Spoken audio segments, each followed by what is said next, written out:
E aí pessoal, chegando com mais um Formiga na Tela, videocast semanal do formigaelétrica.com.br. Hoje aqui para falar de uma HQ nacional bacaníssima, que é O Matrimônio de Céu e Inferno, baseado na obra de William Blake. E eu tenho aqui do meu lado ninguém menos do que o autor da HQ, Enéas Tavares. Olá, muito feliz de estar aqui com a galera do Formiga Elétrica.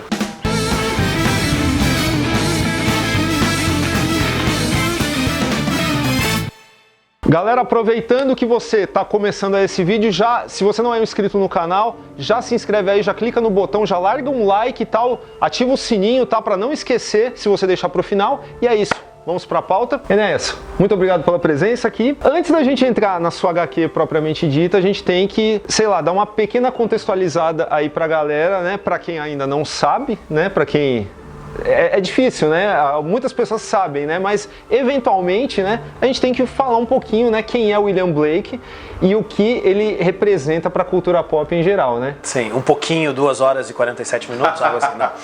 Professor de literatura, além de escritor, é um problema, né? Bom, o William Blake é um pré-romântico, alguns consideram ele um romântico, um poeta romântico inglês, que tem uma peculiaridade. Além de ser um poeta e um escritor, é também um gravurista e um pintor, que é talvez um dos primeiros autores independentes da nossa história ocidental. O Blake não tinha editor, não tinha livreiros interessados na sua produção visionária, política, de crítica social, de recriação poética. Então ele vai criar uma técnica com chapas de cobre, verniz antiácido, aquarela, para produzir aquilo que nós conhecemos como os livros iluminados, nos quais ele vai escrever de trás para frente nessas chapas, produzindo matrizes de impressão, e com essas matrizes ele mesmo vai produzir, vai imprimir os próprios livros, vai finalizar com aquarela e vai comercializar entre os anos de 1789 e 1804. O Blake é um contemporâneo da Revolução Francesa, um grande entusiasta do Paraíso Perdido do Milton, entre outros autores aí que ele vai recriar nos seus livros iluminados. E é um poeta que acaba sendo relido, né, por várias pessoas na contemporaneidade, mesmo na cultura pop. Nós encontramos o William Blake na obra de Anne Rice, na obra de Thomas Harris, na obra de Alan Moore, na obra de tantos outros cineastas e músicos, né, que The Doors, né? Que vão voltar à obra do Blake como fonte de inspiração. Exato. The Doors, que vai ser nomeado a partir da ideia de Doors of Perception, que é uma citação, enfim, né, uma passagem que refere a Blake, e que vai ser relido pelo Aldous Huxley, né, do Admirável Mundo Novo, no seu tratado dedicado à mescalina, né? Como o Blake era essa figura que tinha visões e conversava com anjos, demônios, espectros e várias outras criaturas surreais, vai servir muito para o Huxley tratar dos efeitos do LSD, usando as visões blakeanas como mote, que por sua vez vão influenciar Jim Morrison e os outros músicos do The Doors. Isso para citar só alguns exemplos, né, daqueles que vão recorrer à obra do Blake como fonte de inspiração.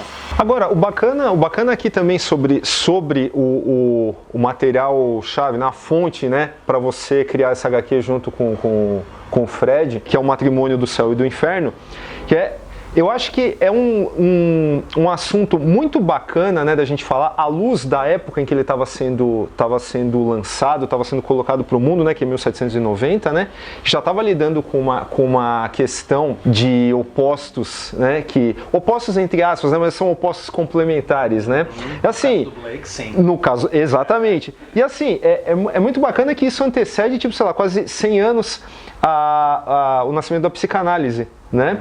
Eu acho que você pegar e fazer essa leitura, né, do Matrimônio de Céu e Inferno, né, com esse vanguardismo, né, na forma de pensar, né, do Blake, eu acho que isso é um detalhe, né, que fez a pessoa que, sei lá, que está assistindo esse vídeo, tal, que, sei lá, nunca sabe, pode até saber quem é o William Blake, mas se debruçou, nunca foi atrás para descobrir a fundo o que ele significa. Eu acho que esse detalhe aqui do Matrimônio do Céu e do Inferno, ele é, assim, é uma porta de entrada, é um chamariz muito forte, né? Ainda mais, se a gente pensar, se a gente casar com esse da psicanálise e lembrar, pensar de, sei lá, de Jung, né?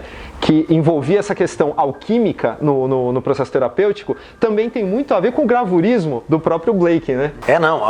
No caso do Matrimônio de Céu e Inferno, que é um livro produzido entre 1790 e 1792, a alquimia é uma das chaves de leitura, né? É o imaginário que ele mais vai utilizar, tanto nas figuras masculinas e femininas, né? Que se casam, que se encontram, que se abraçam, né?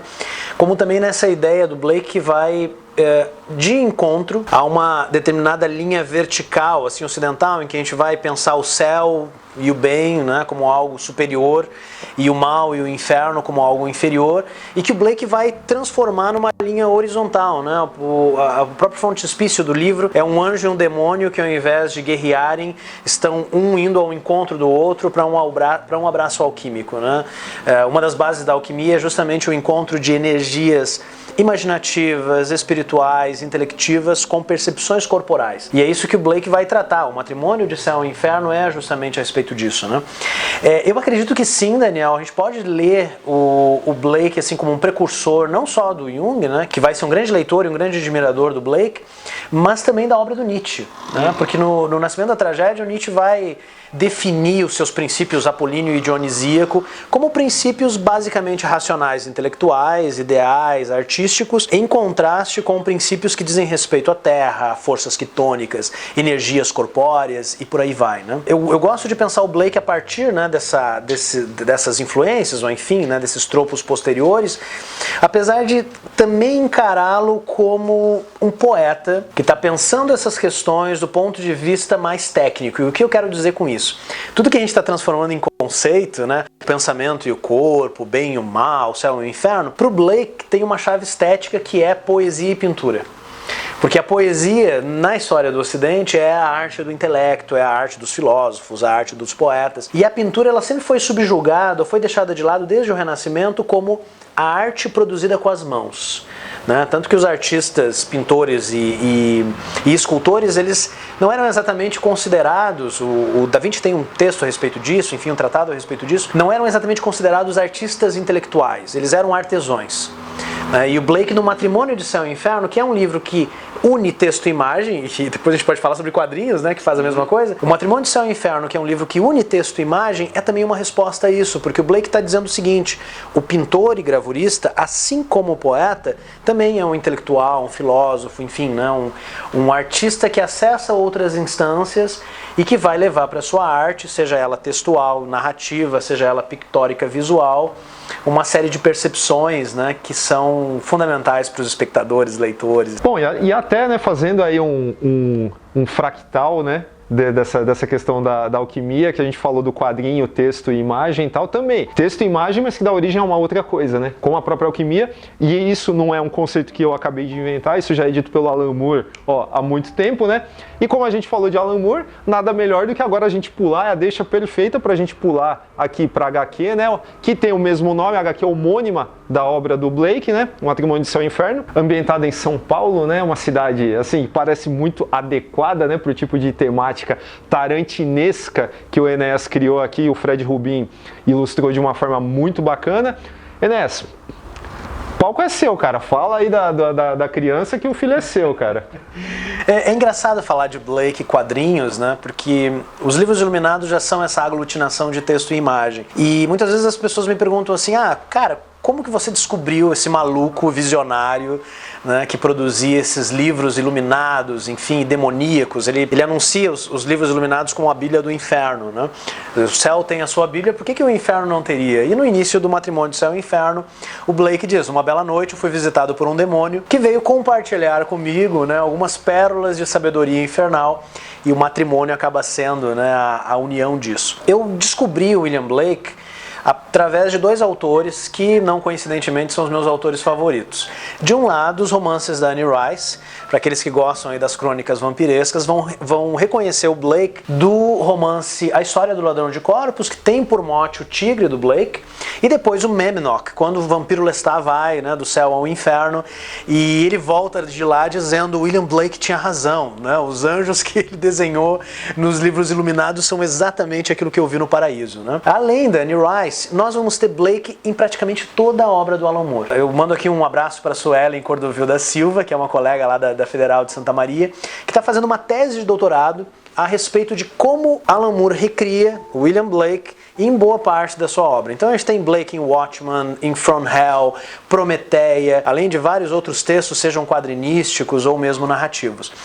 E essa descoberta foi ainda coisa de adolescente. Quando eu estava descobrindo Alan Moore e descobrindo Annie Rice, de repente eu descubro esse maluco, né, que viveu há 200 anos e que produziu esses livros pioneiros, né?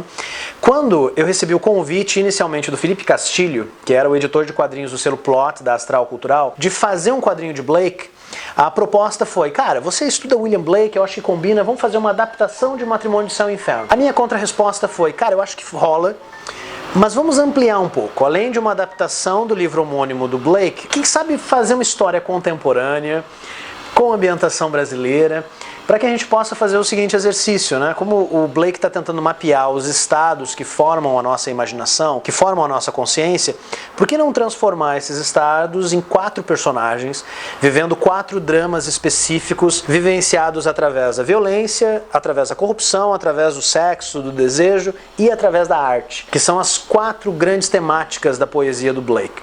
Essas 4 grandes temáticas se tornam, no nosso Matrimônio de Céu e Inferno, na cidade de São Paulo, um assassino de aluguel, um líder espiritual corrupto, uma acompanhante de luxo e uma artista visionária, como não poderia ser diferente numa obra que homenageia William Blake.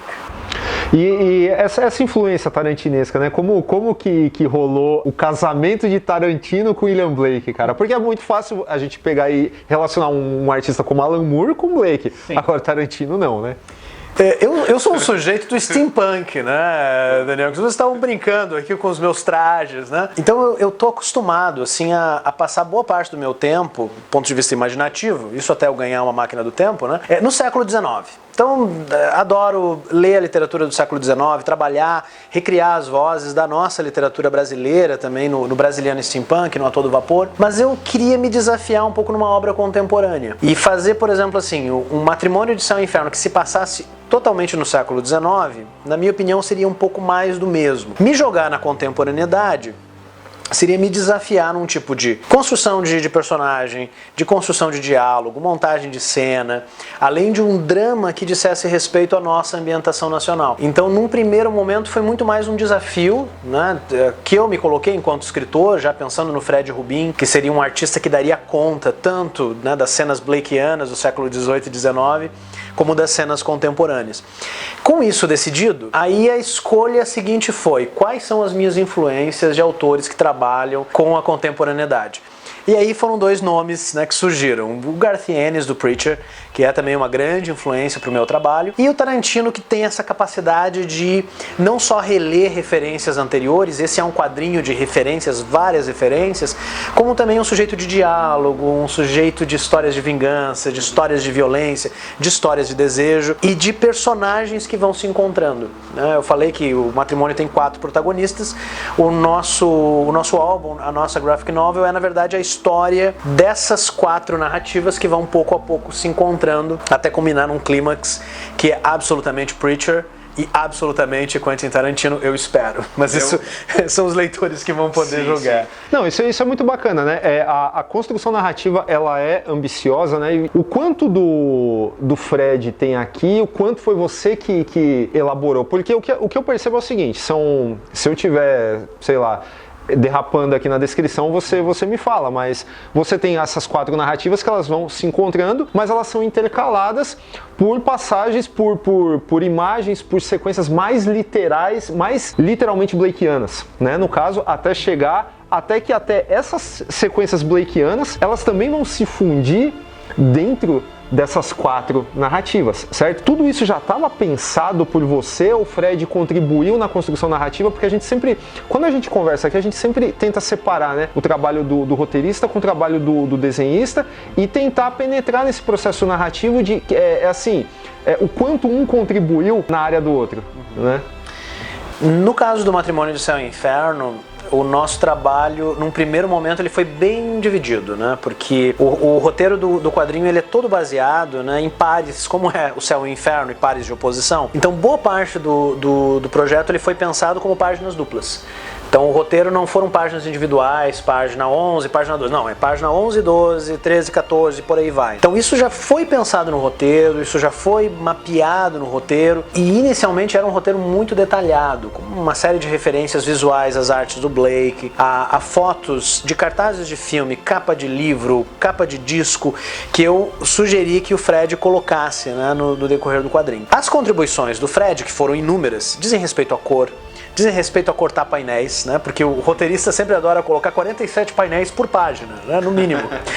E cabe, obviamente, ao artista que tem uma compreensão visual muito mais elaborada do que pessoas que trabalham exclusivamente com texto, que é o meu caso, dizer, olha, Enéas, aqui você sugere 3 painéis, a gente pode usar 1.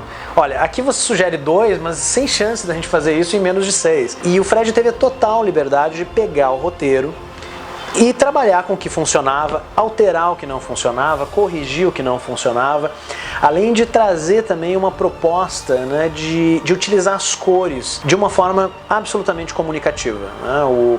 Nós temos aqui os 4 personagens e cada um deles tem uma paleta de cor. E na medida em que esses personagens eles vão se encontrando, essas paletas de cores também vão se encontrando. Que é uma proposta muito ousada que talvez na mão de um outro artista, né, não ficasse tão interessante. No caso do Fred, isso foi executado assim com grande excelência, né?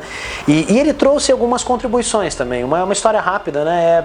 Em um determinado momento a Dani Rosa, que é a nossa pintora visionária, traficante, nesse nível, né, de personagens que nós estamos trabalhando aqui, ela tá passeando por uma determinada avenida de São Paulo, uma cena em que a gente homenageia a cidade de São Paulo, e ela tá vestindo uma camiseta que tem a capa de um determinado disco do Radiohead. Isso não estava no roteiro. Na verdade, no roteiro devia ter alguma coisa com respeito a U2, né? Porque os últimos 2 discos do U2, Songs of Innocence e Songs of Experience, são títulos de 2 livros do Blake. Eu sugeri isso pro Fred, o Fred disse, cara, sem problema, eu posso apagar a referência e posso colocar a capa do U2, mas deixa eu conferir se não tem nada a ver com Radiohead, William Blake. E aí nós descobrimos, a partir da ideia do Fred, uma história super louca em que o Tom York doou uma caixa de livros dele para uma biblioteca em Londres. O livreiro reconheceu, né, o nome do dono do livro numa edição de Songs of Innocence e descobriu que 2 canções do OK Computer foram compostas pelo Tom York enquanto ele lia a edição do Blake.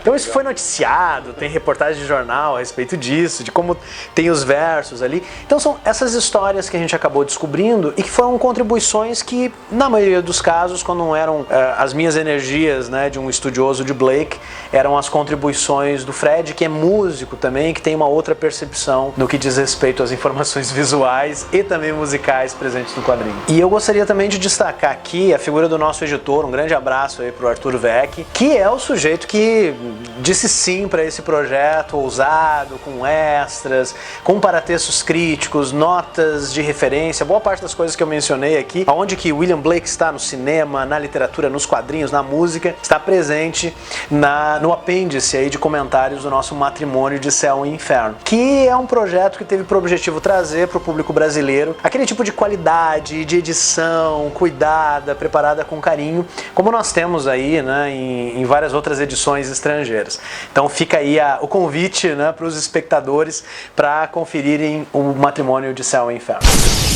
Se você gosta do conteúdo do Formiga Elétrica, como nossos vídeos, podcasts e textos no site, seja um de nossos apoiadores.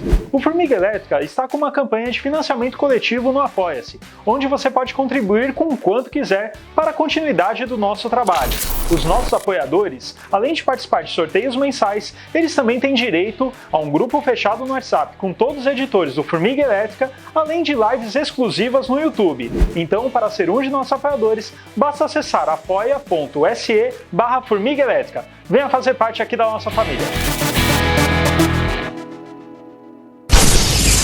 Bom, só para finalizar, quem se interessou por tudo que a gente falou aqui, está a fim de adquirir essa edição maravilhosa da AVEC aqui do Matrimônio de Céu e Inferno, só para mostrar aqui a excelência do projeto gráfico, tá? Ela tem essa cobertura aqui, é capa dura,